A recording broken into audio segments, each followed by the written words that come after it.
Next, we're gonna do a pullover exercise. So what we do in this case is you extend your arms in front of you, and you're gonna hold again to those weights.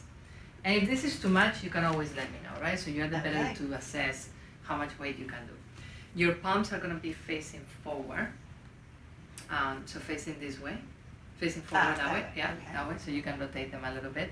And we have, again, 3 points of contact here. We have the heels on the floor. You can still keep that ball between your knees if you like. And then we have the low back on the ground. And what you're gonna do is extend your arms back, lowering the shoulders as much as possible, warming up as always on the first 2 reps, and trying not to let the back arch, right? So that's the challenge. Good.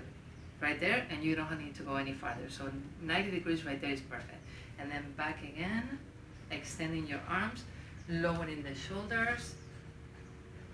Now this goes without saying, but if you feel any sharp pain at any time, you always want to stop.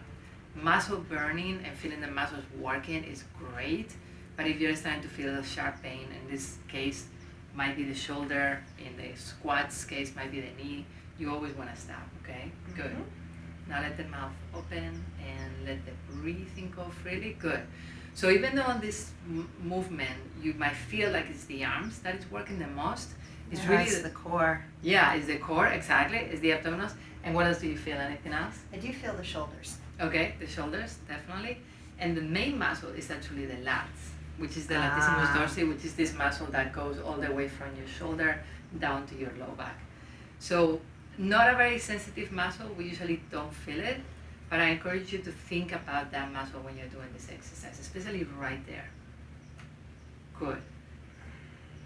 Now you might feel a little bit what Lisa is feeling. A couple of things are happening, right? The back wants to arch, so you want to continue thinking about squeezing the abdominals.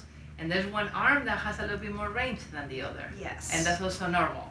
Yep, and I did have surgery where I had some lymph nodes removed on the left arm. I've got a little bit of numbness in that armpit, and the range of motion is just a little bit restricted from the connective tissue there.